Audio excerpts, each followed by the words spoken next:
lo dijo en la primera hora.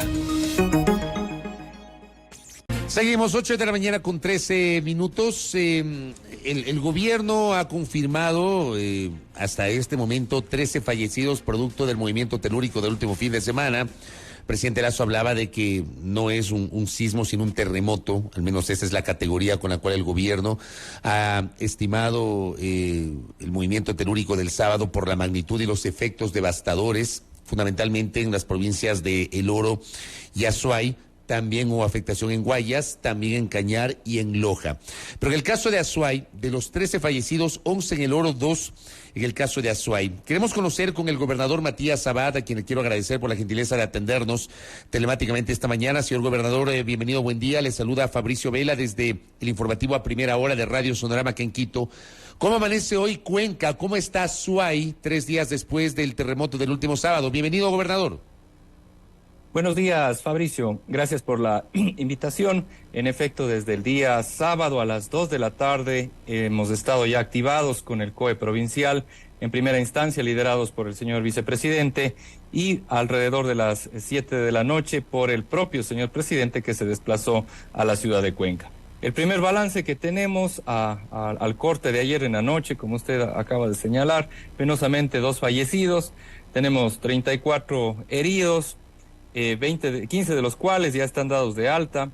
Tenemos 13 personas damnificadas, 4 viviendas colapsadas, por supuesto estructuras afectadas que día a día se va sumando en virtud de las verificaciones que estamos haciendo con las instituciones competentes. Tenemos 20 unidades educativas también con problemas leves y en algunos casos medios y 4 vías afectadas. Sobre ello, desde la disposición del señor presidente el sábado en la noche, está todo el gobierno activado y todo el gobierno en territorio, realizando los levantamientos pertinentes y sobre todo acercando y garantizando la protección a las familias que quedaron en situación de damnificación o que requieren de la asistencia del gobierno nacional. El centro histórico de Cuenca, allí fue donde una vivienda patrimonial se desplomó y provoca la muerte, entiendo, de una persona. ¿Qué fue lo que pasó con esa casa? Y no sé si ya se ha hecho en estas horas evaluación del resto de edificaciones patrimoniales del centro histórico de Cuenca, gobernador. Siendo precisos, no se desplomó la casa, sino una porción de la fachada, puntualmente el alero, por así decirlo, con la mala suerte de que al caer se impacta en el parabrisas de un vehículo y eso provoca penosamente un fallecido. El otro fallecido es en una comunidad de Molleturo por desprendimiento de material en una de las vías. El municipio de Cuenca, escuché hace un momento, está realizando ya una evaluación de las diferentes viviendas patrimoniales y entiendo que hay 4 con afecciones no significativas y por supuesto en el día a día también ya acorde a las inspecciones que iremos realizando, irá realizando cada una de las instituciones, pasaremos al Instituto Nacional de Patrimonio para determinar si es que alguna de estas edificaciones está en riesgo y por ende se requiere de la actuación del gobierno o de las instancias pertinentes. ¿Solo en Cuenca se sintieron efectos del movimiento telúrico del sábado o también en otros cantones? Antes de pasar a hablar de las carreteras, de las vías, que entiendo que sí ha habido una afectación, pero en otros cantones, por ejemplo, ¿hay algún tipo de información que usted tenga, gobernador? Por supuesto, en todos los cantones se ha sentido en mayor o menor medida, con resquebrajaduras en centros de salud, unidades educativas y por supuesto en viviendas particulares. Quizás el más afectado sería el cantón Camilo Ponce Enríquez, que es colindante a la provincia del Oro, es el único cantón de la costa, digamos, que está dentro de la provincia del Azuay y por supuesto al estar más cerca del Oro y del epicentro mismo del sismo, tuvo más afectaciones. De hecho, creo que sigue en intermitencia el servicio eléctrico. El día sábado, domingo, prácticamente pasaron sin luz, sin internet. Hemos estado comunicándonos, por vía telefónica y por los radios propios de bomberos y Policía Nacional. Y ahí se está haciendo un levantamiento también específico de los posibles daños que puedan haberse detectado para tomar las medidas correspondientes. Está desplegado, por supuesto, todo el equipo territorial de jefaturas políticas, tenencias políticas y las diferentes unidades de riesgo de cada uno de los gobiernos autónomos descentralizados, parroquiales y cantonales. ¿Tenemos alguna información sobre, por ejemplo, el funcionamiento de la central hidroeléctrica de Paute o la central de Mazar? ¿Ha habido algún problema allí, gobernador?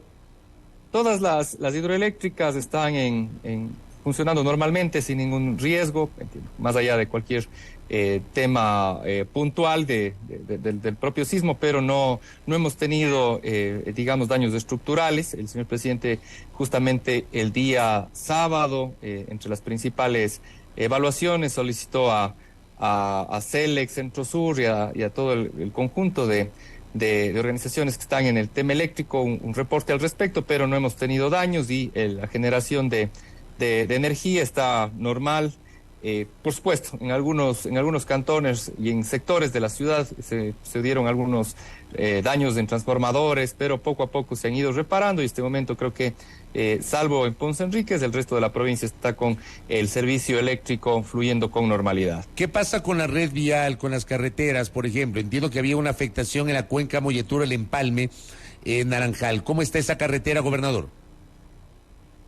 Ayer ya se pudo habilitar en la mañana, hemos estado también con varios derrumbes desde el día sábado, se ha podido limpiar y habilitar un carril, pero obviamente hay un problema un poco más estructural y más allá del propio sismo y los derrumbes, pues sí hemos estado con problemas tanto en esa vía como en la cuenca Girón Pasaje.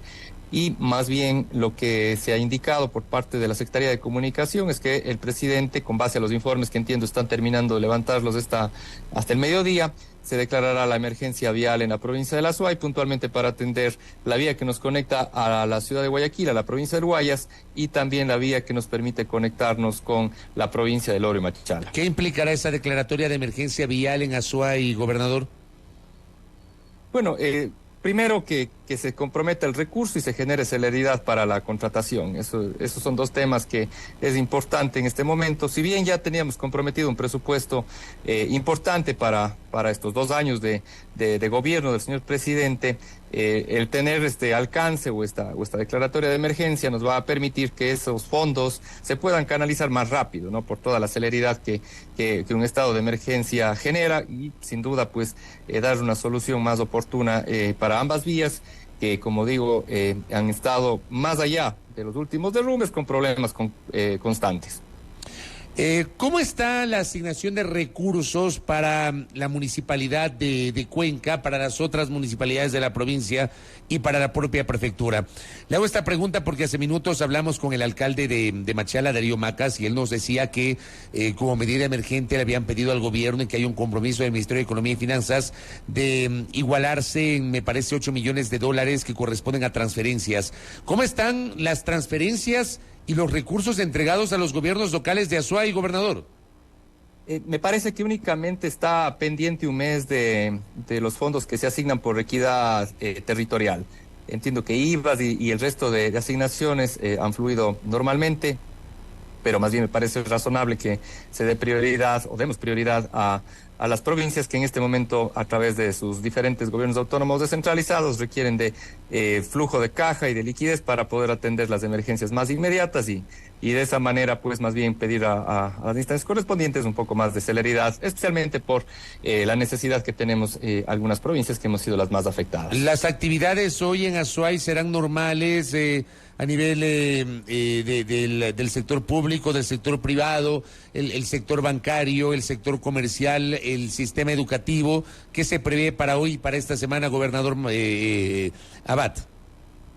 Entiendo que el Ministerio de Educación, por los reportes que me han enviado, ya ha revisado todas las instituciones educativas con los rectores, la misma coordinadora zonal y los distritales han recorrido también instalaciones. Entiendo que no ha habido suspensión de clases en ninguna escuela.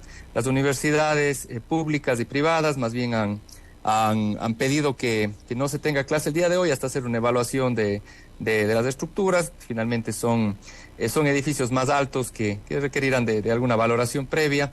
Pero más allá de las universidades que han suspendido clases, el resto de instituciones y empresas están trabajando con normalidad y, por supuesto, nuestro equipo territorial y las diferentes carteras de Estado siguen recorriendo diferentes puntos que incluso no teníamos conocimiento hasta el día de hoy y sobre los cuales ya tenemos que hacer una valoración y ver cómo podemos activar todo el dispositivo que el señor presidente ha dispuesto, tanto del MIDUBI, el Ministerio de Inclusión Económica, la Secretaría de Riesgos y las instituciones también de respuesta inmediata. Correcto. Gobernador Abad, le quiero agradecer por estos minutos para haberse conectado con nosotros y saber cómo está la provincia de Azuay en esta jornada. Muy amable, gobernador. Gracias por la invitación, un cordial saludo y una excelente semana. A usted también, gracias a Matías Abad, gobernador de la provincia de Azuay, conectado aquí en nuestro espacio a primera hora. Quiero comentarles, antes de la pausa, entramos con los deportes, más adelante vamos a conversar con Pablo Arosemena, ministro de Economía y Finanzas. Estoy revisando la página web de la Presidencia de la República si es que hay algún decreto con base en el anuncio del presidente de ayer. El presidente dijo en esta presentación, en este mensaje a la Nación a las 8 de la noche ayer, que iba a decretar el estado de excepción sin restricción o sin restricciones a nivel nacional para facilitar la entrega de recursos a los gobiernos locales y que puedan enfrentar la situación derivada justamente del movimiento telúrico del último fin de semana. No existe hasta el momento ningún tipo de decreto ejecutivo en este sentido.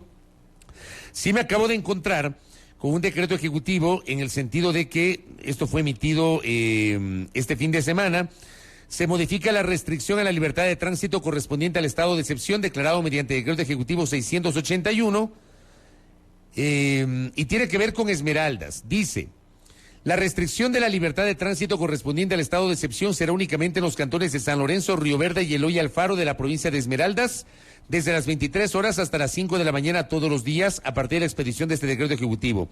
En el resto de cantones de la provincia, atención Esmeraldas, no se restringirá la libertad de tránsito. Ya. Solamente en San Lorenzo, Río Verde y Eloy Alfaro se mantiene el toque de queda de 23 horas hasta las 5 de la mañana.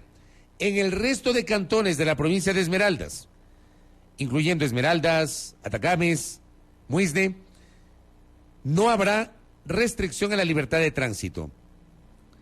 Esto se ha resuelto el último fin de semana por parte del Ejecutivo y es el último decreto que encontramos justamente en la página web de la Presidencia de la República. 8 de la mañana con 25 minutos en A Primera Hora. Primera plana. Todas las noticias, todas las voces.